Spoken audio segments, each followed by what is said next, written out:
Right, Bosh, we're back. Squeeze the Neck podcast today. Back in Derby. Back where we've been before. Team Code Red. We're now my new mate, Ammari.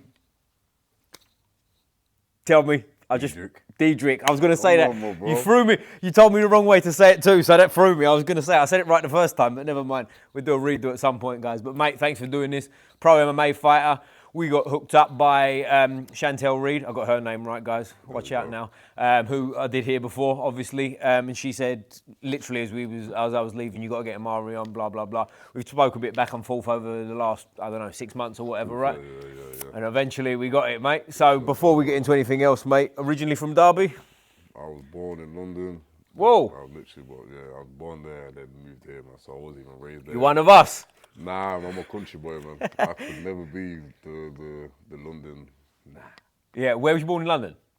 Kilburn ways. Okay, wrong side of the river. For anyone who knows, wrong side of the river. From South, innit? Yeah, from South, is right, yeah. Far, man. Absolute missionary. But yeah, so obviously from London, then moved to Birmingham where my sister was born. Then from there, yeah, so I've been in Derby now, 29 years. 29 years, how old are you? 30 now. 30 now, old man, mate, you're finished. You're nearly there. Knees are giving out, elbows are giving out. The back's giving out. Oh, no, don't say that, bro. Don't say that. We're going, man. We're folding under the pressure, man. Life's good. Everything's good. That's it, mate. Nice. So you're obviously pro MMA fighter. We was chatting briefly outside. I think you come from a Thai background originally. Is that right? So how did you get into martial arts originally, and what sort of age are we talking? So I got into martial arts at the age of 11. Of course, obviously, when you're like 4 or 5 years or whatever, does the karate foolishness, you know what I mean? Then obviously fall out of love with that. But then I got into it properly at the age of 11 when started secondary school, got punched in the face by an older kid. And then obviously that story, we saw that story and the way I'm now the man who I am today. So turned the negative into a positive and now I'm here. You know what I mean? Nearly 2 decades later, we're still doing it. We're still striving for greatness and the journey is only just somewhat beginning at the end of the day. You know what I mean? We still got a lot more to do, a lot more to achieve. We're just here to solidify the name and the legacy, you know, and then just sail off into the sunset. Nice, man. Because, like, as I said to you before, like, friend of the show, Louis Sutherland, who's been on here before, he was on the... I saw you on that card because I was watching his fight, right? So, is it IFL they're called? LFL. LFL, sorry. Fuck that up. And I'm doing well today, ain't I? Bro, Jesus Christ. 2, you know, bro. 2 times I've messed your name up and the organisation you're fighting for. He's useless, this guy. Don't have him on. Don't go on his podcast. But... LFL, so out in Utrecht, I believe. Yeah, got that one right. We're back on the firm, mate. Back in the game. The Netherlands, Utrecht, yeah, man. For those that obviously seen it, we know how it ended.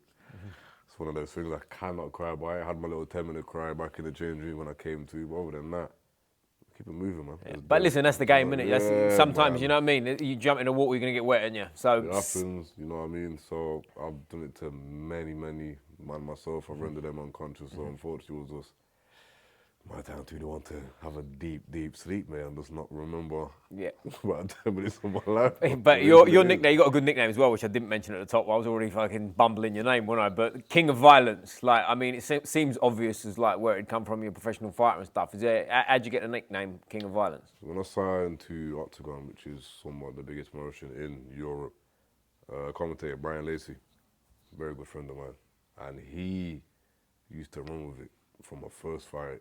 You know what I mean, on Octagon, and then this was kind of run with it, and then everyone's just run with it. So at the end of the day, when the fans and supporters speak, that's your name, unfortunately. That's your name. You know well, it ain't a bad name to have, is it? It's not a bad name. For me, I never really wanted the fight name. I just wanted my brand to be my name, but clearly the brand is KOV, aka King of Violence. So, like I said, there's worse names to be called, man. I was going to say, you could have been called, like, I don't know, like Amari, the chicken or something. Or the church boy, man, or something, you know what I mean? Yeah. But nah, King of Violence, so that's the legacy. And I think once fans and supporters kind of give you that name, the legacy is kind of solidifying itself slowly as we speak, you know what I mean? And so again, I can't complain. The story's still here. And even though, yes, we took that loss in the last fight, no one's hating, no one's saying, oh, this and that. Everyone knows that the story is going to continue. Everyone knows that I'm not leaving. I'm here, what, God? I'm not tired. I come from a Thai background, man. We're not asked about taking a few losses here and there, man. You know what I mean? Well, that's the difference as well, isn't it? So if you look at like the Thai fighters, like someone that comes to mind would be Sancho, who's kind of looked at as one of, if not the greatest of all time, right? But he's probably got like 30 odd records. Losses or Do you know what I'm something saying? Like, you know what I mean? it doesn't. It's not the same, is it? I mean, fair play. He's probably got nearly 300 wins as well, so Crazy, it does balance out, doesn't it? Balances are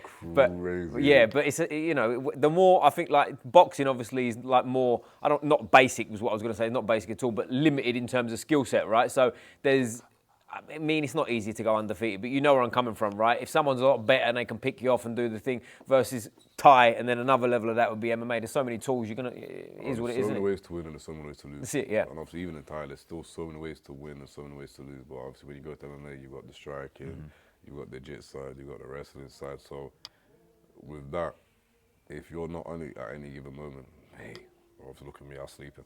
That's it. Well, that's it. I tell you what's funny you say there, right, about like different ways to lose. Do you know who Cedric Doumbé is? Yeah, of course. Of course, right? Do you see the loss he had? He's got one loss on his record. Have you seen that loss? And then look who he is now. Yeah, but for anyone who doesn't know, he literally stepped on a piece of glass in the cage, right? stupidest thing ever. Stopped for a second, and the ref waved it off, which is like, that's his loss. So officially he's got a knockout loss, right? But in reality, he stepped on a bit of glass that shouldn't have been there. So, I mean, I know that's a bit of a curveball, but, you know, there's a million ways to lose. A loss is a loss at the end of the day, you know, but then it's, okay, how do you come back from it? That's it. You know, this is a mental game. Fighting is not just about getting there and having a good tear up and just being violent. It's about, okay, if you have a setback, how can you then reassess, analyze, and come back? You know what I mean? And for me, I'm like, okay, took the loss. What have I got to do now to just level up and just really improve? You know? I think that's the attitude to have in it. I mean, I know it's easy to say we're sitting here, we're under no stress, but like a lot of people, you know, you see them have one loss and that goes to 3, 4, fold, 8 losses, doesn't it? You know? You know what I mean? I'm like, okay, we keep it moving, bro. I'm not gonna cry about it. At the end of the day, I know who I am. I know what I'm capable of. The people around me know what I'm capable of. The people that I fought, they know exactly what I'm capable of because they told me. Right. The entire people that I fought, they said, bro, we know what you're gonna be. So when you fought people, whether you beat them or they beat you, and they say to you, bro, you're going to be special. So why am I gonna quit just because I've taken a loss or I've taken a knockout loss? That's impossible. I couldn't care less about a knockout loss. Like I said, I had a good sleep. The best rest I've had in my whole life. There you go. Like I said, we woke up and we just thought, you know what, let's just go back to ground zero and just work on things and really just, so when it comes to the next fight, we're ready, you know what I mean? So that's all you can do at the end of the day, isn't it? All the stressing and whatever. And again, I know it's easy to say sitting in, but what else are you going to do, right? Get back on it and carry on, or give up. Bro. It's you know sport at the end of the day. It's not a fight to the death. You know, if it was a fight to the death, then fair. But it's sport. The same way football teams lose games, they go back and do what I'm saying. But when it's combat, everyone looks at it differently.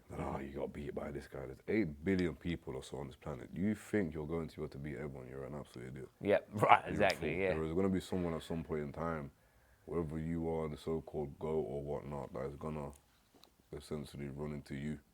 And listen, you, at 30 years old, you still, like, if you're looking after your body, I know you said you got sore bits and pieces like we all have, right? But if you, at 30, if you're looking after yourself, you've got fucking another 10 years if you want it. I've got a good 7, 8 years. That's what I mean, yeah. 10, I push if you just fight, you know, let's have a bit of fun. Let's let the wheels fall off, yeah. A bit of fun, innit? But like I said, I've got a long time left, man. I've only been in MMA now for 4 years. And what I've done or achieved and the platforms I've managed to go on in that space of time, coming from a Thai background as well, and just being the greenest grass novice, mate, in MMA.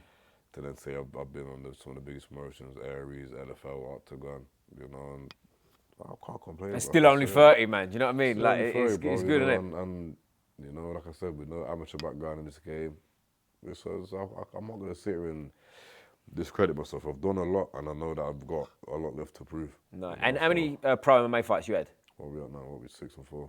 10. 10. So it's quite a lot in it in 4 years. Do you know what I mean? You got straight to the point, didn't you? Yeah, bro. I'm busy, and obviously LFL's going to keep it busy. Fight news is coming soon. I would like to at least have 2 more fights this year. This year, yeah. Yeah, this year alone. And then I would like to get at least another 2 towards the beginning of the year. That's good, isn't it? Man. I just want to be busy, man. After that, then I'm like, yo, we can have 2 or 3, spread them out. Let me just get the 4 now, keep busy. After that, we'll just be smart, have 2 or 3 a year, you know what I mean? And just work it out now. So, yeah. Nice. And let's go back to like your Thai stuff, mate, because like I'm more clued up on your MMA game more than what you did in Thai. Like, take us through your sort of Thai journey. So my Thai journey, man, I started training when I was 11. I think I had my first fight when I was 12, and I was multiple time junior British champion.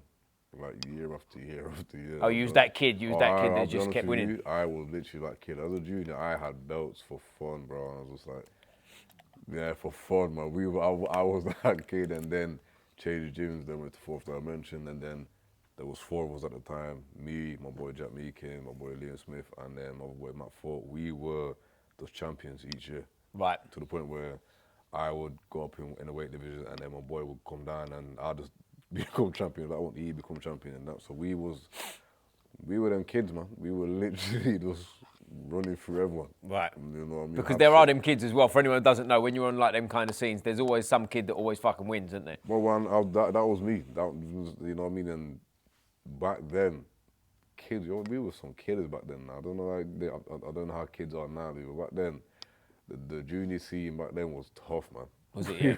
We were some absolute monsters. Is it full contact and stuff at that Yeah, age? bro. Yeah, we just had a little head guard on, shin guards, and other than that, we're still blasting. Because I think that's changed now, isn't it? I think the young ones, they do sort of restrictive rules sometimes. Maybe it's not always, but I know there's certain I shows where they can't hit to the head. Shows, And yeah, things. so certain shows. Other than that, mate, it was just head guard on, shin guard, and we was just levering each other. Wow. You know what I mean? So then obviously that, then turned pro at 17. But obviously you're not making mad amounts of money. It's just pro rules. You know? Right, yes, it's pro rules, not So pro it's like, rules, yeah. it's just, yeah, so 17, and then, yeah, man, just started working my way through the rankings of that. Then kind of switched more to the K1 kickboxing side of things. Got in that as well, you know what I mean? That suited my style more, heavy hands, leg kicking. And then got to Glory. You know what I mean? And then that was it, man. Glory, did all right in there. COVID then came.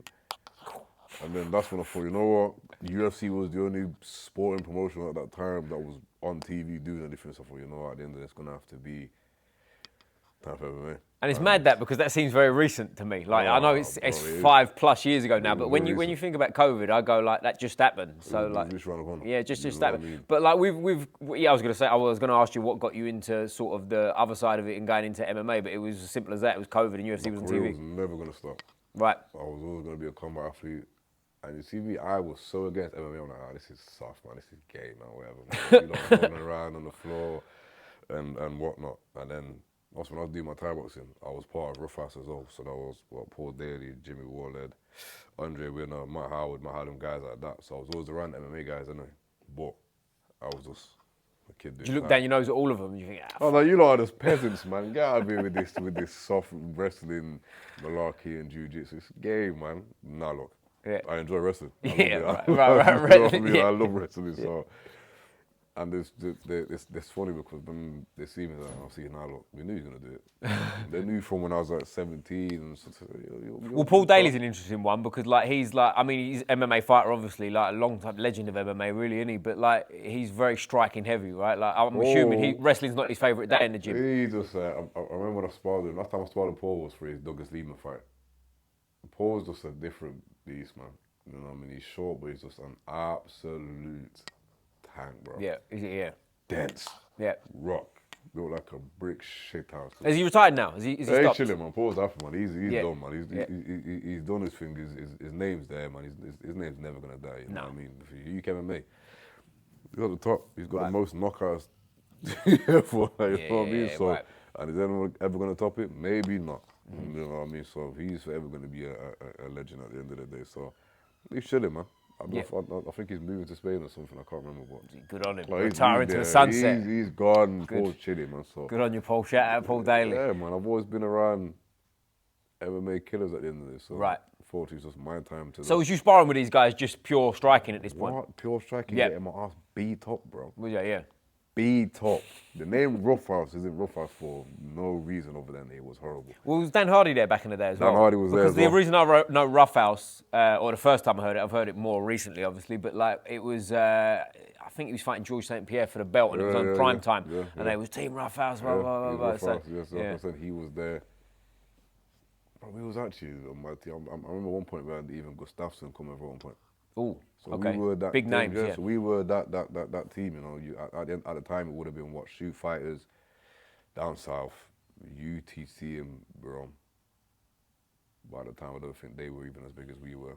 And then obviously us in Knots, and then up north, Manchester Wolfler. Right. So you got to think I was around the pioneers / killers from early, you know what I mean? So. And you said up north then, where are we now? Does this count as Midlands? Is it? This is Midland, man. Because to me, like, as I said, to you, this is up like, north, fuck, up this is north. near Scotland to you're me, do you far, know what I bro. mean? Scotland's 6 hours from here, bro. Is it really? Yeah. Jesus Christ. All right, we're not quite in Scotland. But like, I always mess about on here and say, like, anything north of Watford counts as up north to me. Yeah, this is the straight middle. This is East Midlands and obviously Birmingham, West Midlands, isn't it? Then Right. Up north is Manly, Liverpool, Newcastle. Yeah, then because Birmingham's my thing on the map. Where I was saying this yesterday to Louis. Shout out Louis, the reporter who was on. Birmingham's like the furthest I can go. Like is a day trip. Do you know what I'm saying? Like if I'm training or podcasting, there and back is about the limit. Anything more north. How long's the drive? I mean, 3 hours is good sort of. So I mean, that's an hour and a half to you getting out of London. Right, of course it is. Yeah, 100%. And because again, I was chatting with Louis. Like he goes to some like events in North London. He was like, "Nah, it's about 2 hours, under 2 hours." But it's because he's at this point coming down, right? If I go through London, forget it, you're dead. Yeah, South London's a joke. Yeah, South London going north is the disaster. You Londoners cannot talk to me about London's this city, that city. You don't even see grass. No, what's grass? What's Concrete that? jungle, big. Yeah, too many people is what it is in London. You don't have to know. Yeah, London's amazing. For one, you lot are getting shagged free prices anyway. Your water's stupidly expensive. Your houses. Big man, you get in a strip about this and telling someone to pay $3,000. Bro, you was born in London. You're one of us. What's the matter with you? Bro, I was born there, London boy, you told me. I was born, left. I'm a country boy. Let me see grass, some cows. You lot ain't seeing that. Well, where I am, I'm like, as I say, southwest London. So I've only got to go sort of like that way, maybe, what should we say, without exaggerating, half an hour. And you've got sheep, you got grass, you got trees. What's the matter with you? Move back down. You go up the road there, man, there's sheep, man. There is. We're driving down, it's Brian Clough Way I'll come down to come here. And you might as well be, properly in the country. Well, wind on your windows, man, breathe it indoors. Yeah. Fresh air. There you go. London, we don't need that, bro. That's overrated. Emissions in London. Take a breath on the old pollution. Emissions are too high in London, man. I ain't got time for that. We'll come to that later. Maybe we'll get back to some saving the world, Greenpeace. But with your fights now, you've had 10 pro MMA fights. You said you had no pro. You went straight pro. You had no amateur MMA fights. What's that like? What's the transition there? Because like for anyone who doesn't know, amateur MMA now is big, innit? Like you get people that have got 20 amateur fights behind them. 30, do you know what I'm saying? There's a lot of that now. Whereas back in the day, like I was a bit like you, I was boxing, so I looked at MMA. I was like, I don't need that shit, right? Good, and then you get older and realise maybe you do need that shit. But like coming into it, then like the standards seemed to be from people I was around when I started getting around grapplers a bit more that were doing MMA and whatnot. It seemed like a couple of amateurs go straight pro, but them days are gone now. Like, but you was a bit later, so I'm assuming you could have gone amateur. I don't know, because coming from Glory, man, who's gonna fight me or amateur? Right, that's the problem. You couldn't get fights. We didn't even try because before there was no point. At the end of the day, I've been at the highest level in striking. There is no way on this planet, whether you're a grappler or not, you're gonna fight me at amateur and think, you know what? Let me fight this guy who's had like 40, 50 odd striking fights. And you're a blue belt in Jiu Jitsu and you're having your first MMA fight. I'm not even blue, I'm not even white, I'm straight. No, but I'm saying the opponent, you got some blue belt who's never fought before, he's going to fight you. No. Straight, you know what I mean? So that was never going to happen, so we had to just take the leap and just like, you know what? Just got to go into the deep end, right. You know what I mean? So I think my first fight was on Cage Steel. I was meant to fight a guy called James Power, a very good guy on Cage Warriors. He had a knee injury. So I couldn't fight him, and ended up fighting some absolute bomb. It was so embarrassing. I thought, what the fuck is this? I've trained for this, but whatever. Obviously, breezed through him, so I didn't even class as a fight anyway. And then my first fight, so I had that fight, then I signed to Aries, and I fought a Chechen kid on there. Again, obviously, my man wanted to shoot straight away. It didn't work out for him, so I just absolutely pulverized him, chopped his leg up for 15 minutes. And then, from there, that was it.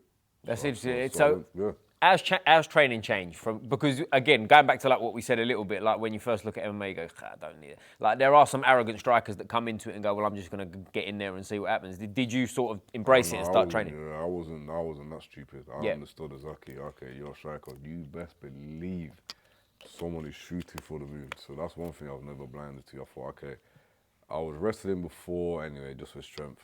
Right, that's interesting. Okay. So I was doing it anyway. So I understood the gist of it.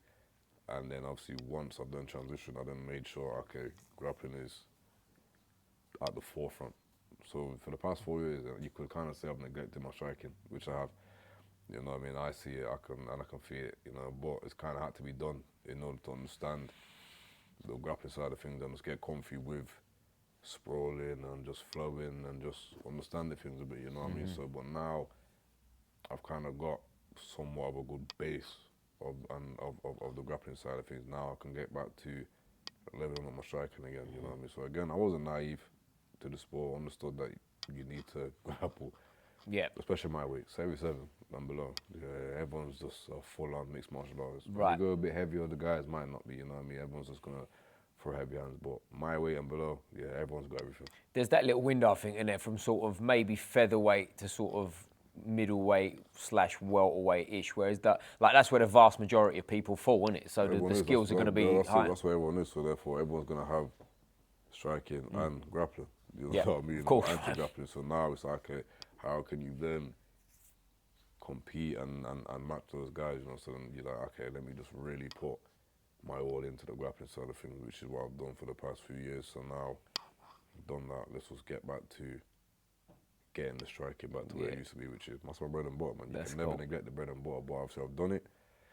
And now it's time to just get back to what it can be at the end of the day, you know? Because you're also, again, this sort of size, like I'm sort of a similar size as well. Like you're spoiled for training partners, aren't you? Like you've got so many people to train with. And you can also, I've said this to some of my training partners also that are bigger or smaller. Like you can get a workout out of a smaller guy and a bigger guy too, because you're in that sort of sweet spot. Also, you're in the middle ground, you know what I mean? Yes, you don't want to necessarily spar with a heavyweight, like even Louis. You think I'm sparring with Louis? I'm not, like, I'll fight anyone, but I'm not an idiot. But you can still do it, you know what I mean? Because you're small, but you're not tiny. You're not like a flyweight. Right, right. You know what I mean? So you can get away with it. You know? You can still give them some work and so on and so on. Especially if you're only doing a few rounds, right? Quick in and out. That's it. Louis will get 2 rounds out of me after that. Yo, switch partners now. So I'll buy him in his nose, man. I'm not doing it, bro. He's too big for me, man. Yeah. He supports the wrong team too, Louis, so do you know what I mean? He's humongous, man. Yeah. So then, obviously, like, you kind of have, you know what I mean, a range of different teammates and training partners, you know, so it's all good for this white man, you know what I mean? I can't complain. That's cool, mate. Like, I'm assuming with your Thai background, you've done the whole Thailand trip and all that business and trained out there. You never done that? Never ever been Thailand in my life. That's interesting, coming from such a Thai background. Bro, Thai background, never stepped foot there in my life. But imagine now going to MMA and I'll go there now. Right. Well, from my experience in Thai, like training out there with doing Thai and stuff, I've done an awful lot of it, but I've done bits and pieces out there, and it's like, it's a playful environment, right, in terms of thing. But again, people say like the Thai spar light, which is my experience. They're very playful and whatever. But what people don't talk about as much just from what I've seen in my little experience out there, is they spar very hard boxing though. When they put the gloves on, they're not kicking each other. Then they turn it up, and then it is like proper in the gym. I remember like seeing it the first day where I was at the time. They was doing like Thai sparring in the morning, and then in the afternoon it was boxing sparring. And the difference between the two was like, fucking hell, what's going on here? I don't know, man. But I feel like the light spar because they've had like 300 fights. And I think it's looking after the legs and stuff. Like if I kick you in your leg and you've got, it's hard, isn't it? Yeah, it's different. And then you got to think they're fighting in a month probably 3 times. Yeah. They've had like 300 fights by their mid-20s and they're retired. So then you got to think they're fighting constantly. That's why we're obviously in the Western world and whatnot. We spar hard because we're not fighting. Right. They're getting 4 fights a month. We're getting 3 fights a year. If you're lucky, and then someone pulls out. Lucky, bro, you know what I mean? So with that, there's just how do you stay battle ready, so to speak? You know, okay, how do I still make sure I'm in that uncomfortable environment of just getting hit? So yes, you don't want to get hit, but how do you stay battle hardened and whatnot? You know, so you've got to unfortunately spar hard. Obviously, it's always a very grey area for people. Everyone's talking about CTE, this and that, whatever. But what are you supposed to do? I agree with you. I think, like, if you're overly worried about CTE, not that you shouldn't be concerned, you're in but the wrong sport. Go and play tennis. Off, man. Yeah. I'm not interested in fans speaking on social media saying CTE, this and that. Sit on your sofa and shut the fuck up. At the end of the day, we've chosen the sport. Leave us alone. Right. You just sit back, watch, enjoy. That is it. No one cares about your opinions. At the end of the day, we know what's going to happen. Especially if you don't fight yourself, it's like you're told me about CTE. Shut your mouth. It's weird, isn't it? It's because you don't know you don't really know what you're talking about. But I agree with you. I think you do have to spar hard. You know, like of course you're going to be sensible. We're not getting punched in the head 7 days a week over and over. But I think listen, you know what it's like. You don't feel sharp enough, do you? There's certain times you're like, oh, you know. You need it at the end of the day. You need that realism. You know, just hitting pads and hitting the bag and whatnot is okay, but. Mate, you still need to have someone throw something at you, or throw a jab or a kick or shoot a takedown or something. And if you're not ready for it when it comes to fight night, mate, it's gonna go left very, very quickly. So yeah, I don't know. That's always just gonna be a funny, great area, but fuck 'em at the end of the day. Just, Don't fight. Stay on the tennis court. You know, Yeah. if you're worried about CT, stay in your house, man. Yeah. I'd say play football, but even then you can still get CT from headering the ball. Well, they're saying that now. They're taking away headers from kids and stuff, bro, aren't they? just don't do sports then. Yeah, just sit indoors and be safe. You can probably get CT from golf and swinging and your brain just hitting the side of your head. So Yeah. whatever, Right. man. It's sport, crack on, or just go to office, bro. That's it. Do something else. We Yeah. want to do what we want to do. We're here to enjoy our life. We're not here for a long time. So just let us do what we want to do. Leave us alone. Yeah. That's it. Well, it's funny you say that. I heard Anthony Joshua talk on an interview recently, and he was like, he wasn't necessarily, I don't know if he was necessarily talking about CT and stuff, but he was basically saying, look, we're not here forever. Don't listen to the bullshit. No, Get on with it. Take your lumps and carry on. Yeah, You know? like you're gonna complain, but I guarantee you're still gonna turn on TV and watch it. Yeah. So shut your mouth. Well, the reality is this also, we're all going to be, if we're lucky, we're going to be old one day, right? And like, this ain't forever, isn't it? Do you know what I mean? If we're lucky, bro, Yeah. you know what I mean? You never know when your time's going to come. So at the end of the day, enjoy it. And if you feel you have a purpose in life, pursue that purpose. Yeah. Why the hell are you going to listen to people on social media for? Don't, yeah. Why? Turn the social media off. Don't worry Turn about it that. off, or leave, look at it and laugh, or just even like the comment. I could not care less Yeah. about your opinions or whatever you say. Let me work. Let me do my thing, yeah. Just enjoy the show. That is it. Uh-huh. You know what I mean? It's that simple. That's cool. I mean, are you a full-time pro? This is what you do My full-time? fight has been my life from Yep. the age of 11. Yeah, because that's another thing that a lot of people don't realise as well. You touched on it a little bit earlier when you say like pro. Like pro don't always mean pro, right? Pro means sometimes you're working in Sainsbury's during the week, doesn't it? But like to be a full-time pro, that's obviously a massive benefit. I've lived this life. You know, some people might say you should have just got a job on the side, but for me, I've just lived it. I'll be honest with you. Has it done me any justice? Maybe, maybe not. But at the end of the day, it's my life, my choice. I just chose to live this life, and it's been a hard one. Yes, finances and whatnot. Because at the same football, we don't get paid amazing until you really, really make it. Right. You know? So, like I said, I went through my whole striking career. Oh man, I seen chicken change. My life only started getting better the past 4 years when I went to Is that right? Yeah, bro. So when I went to MMA, I was like, all right, cool, this is, I'm starting to see some decent money here. Yeah. Like, all right, fair play. When you see a few zeros on the contract, fair play.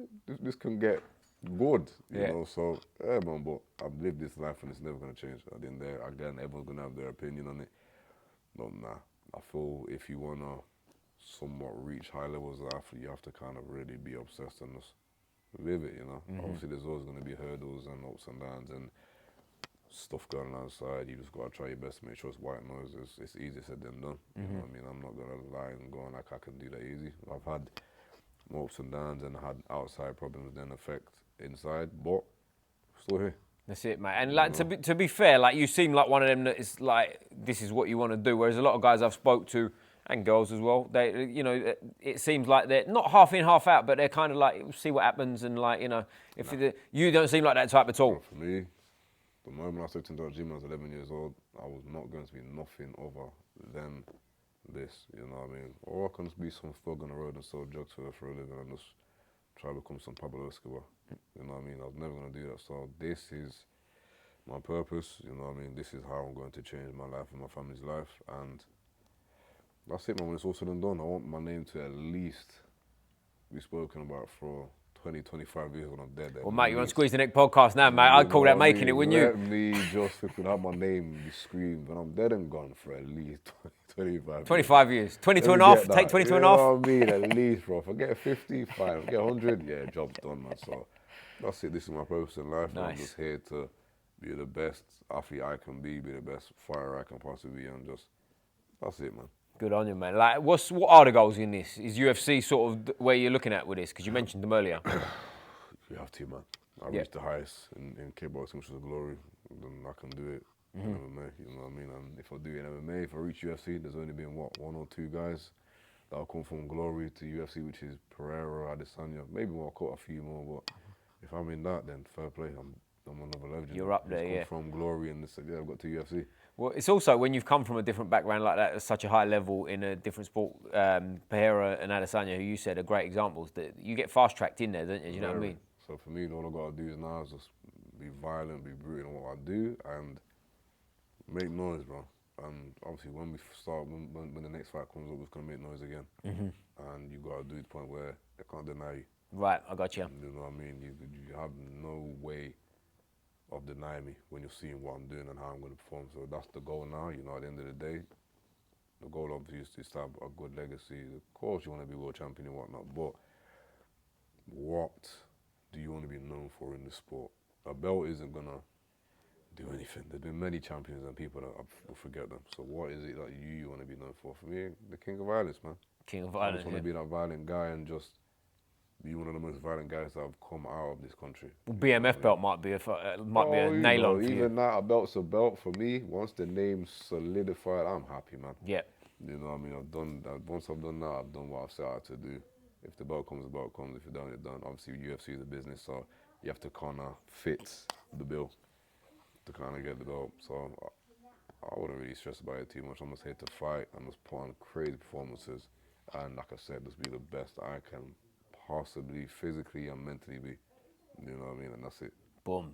I mean, sounds like a good plan to me, doesn't it? But like, I tell you one thing that interests me is like when I met you today, first time, you fight a welterweight, right? Yeah. Which is, I look at you and that seems like you're about the right size for a welterweight to me. Like, you know, you meet some guys that are a bit small and whatever. Some guys are sort of killing themselves to make weight. Do you have much trouble with that business? No, I make it easy, bro. You do, yeah. Like I said, I'm in the gym 24/7. That's a big difference as well, So isn't for it? me, even one thing that I do a lot of, drink water, bro. People that drink water.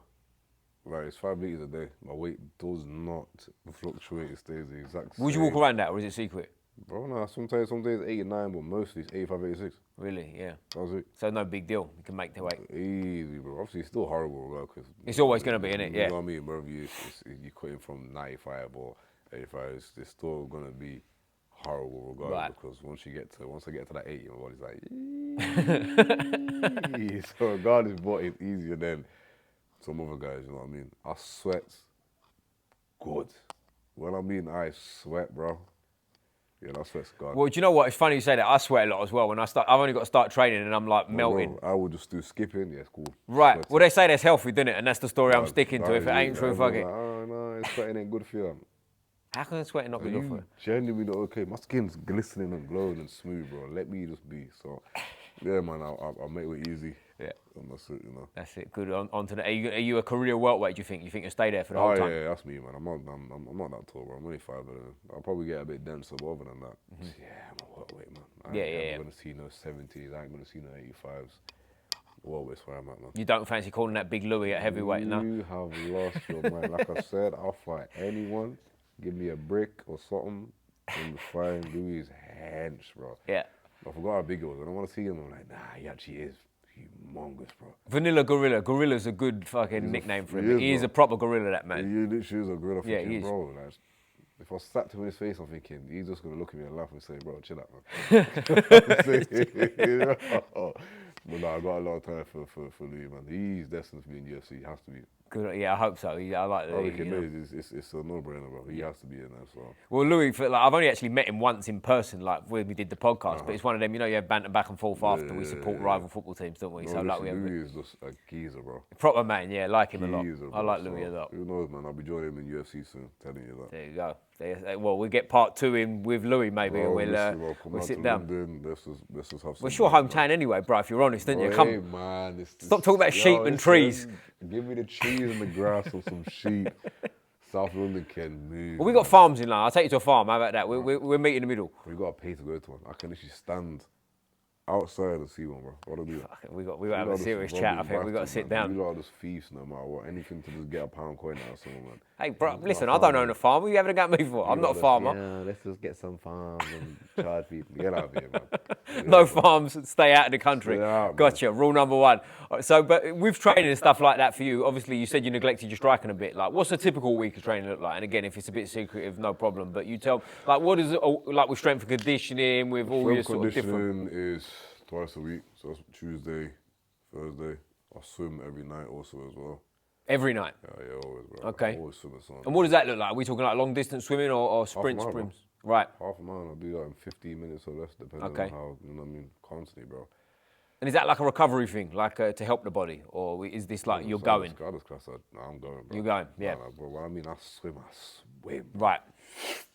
gliding, bro. Me, breaststroke king, so... Are you that guy at the swimming pool? People go, fucking hell, this geezer's in Bro, again. it is, Look. bro. Black person that can swim, and I swim, bro. They're like, right, he's my man. Black Well, I man was more can thinking, like, dive. you know when you go to a gym and someone's got all the gear and they're taking it a bit Nah, serious, and bro, you're like, see, my thing, I didn't wear chill out. goggles or nothing. Oh, And I right, still okay. glide head out of water. I'm thinking, bro, how are you so quick, bro? You're not even on the water.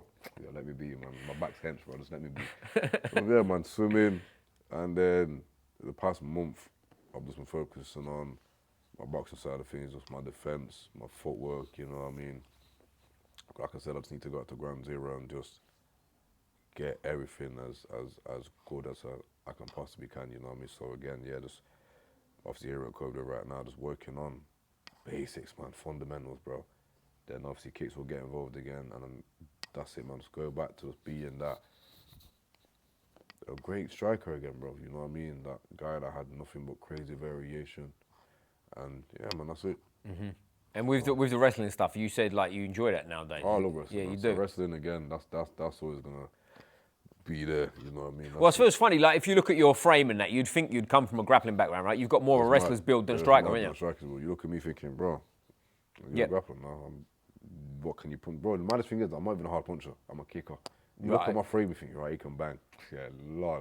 Let me kick your leg and you'll soon find Well, out. I mean, anyone kicks your leg. That's the first time you get kicked in the leg for anyone who crazy, hasn't. man. That's an experience, isn't it? Like, People don't understand it, you know what I mean? Especially this new calf kick thing now. So, yeah, man. So my frame is just athletic. right. Very athletic. So Yep. again, wrestling is going to be getting integrated again. And yeah, man, as soon as that fight contract comes, I'm going to be ready and just keep it moving, bro. And what's the deal with the LFL? It's LFL, right? I said IFL last time. It is LFL. Are you looking to get the belt before you sort of like look at other options? You Yeah. need it, man. I need that belt. This is home until I go to UFC at the end of the day. I need to just focus on LFL. You know what I mean? Just enjoy the journey with them, man. I got 5 fights. Obviously, the first one was an absolute flop. So I got 4 more left just to enjoy the journey, bro. You know what I mean? Just keep improving, take each fight slow and steady, you know what I mean? And just work on things each time, each camp.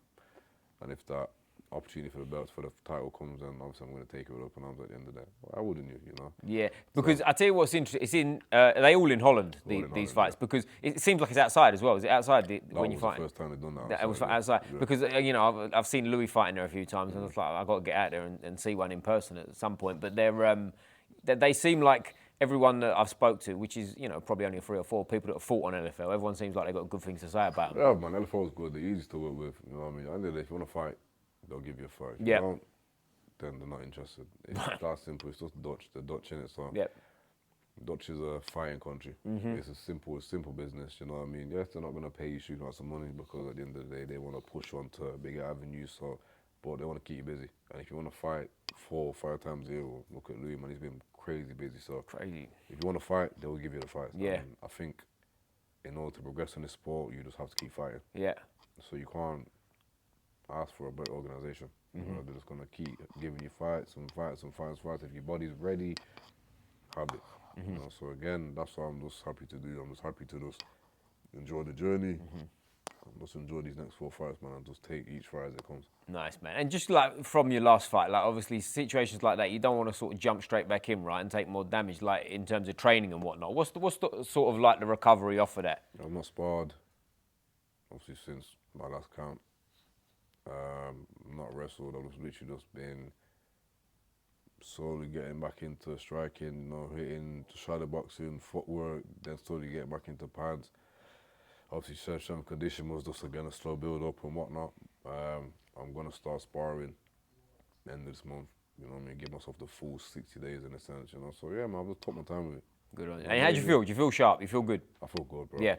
I feel happy again. I feel like my mind's just awake again, alive again. I'm happy, man. You know what I mean? I just feel like I'm just learning again, man. I just feel like I've just been stagnant for many years now. You know what I mean? Now I'm in a secluded gym, bro. I just thought, let me just hide away for a bit and just work on things, So, and right now, that's doing good for me, man. Just being in a small gym, hiding away, just working on things, and that's it, man. That's what I just needed. So, again, when it comes to fight time, yeah.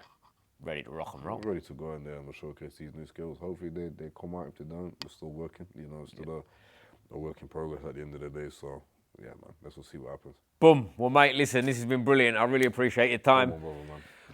Based on where you was born and where you live now, I don't think you're going to give me the greatest answer for this one, but I always finish off by asking the most important question of the day, which is what football team you support? None. I don't know Chelsea, very good. Thanks for coming, my guy. But as I say, mate, I really appreciate your time. I always finish with a fist up like this. Squeeze the neck. Boom!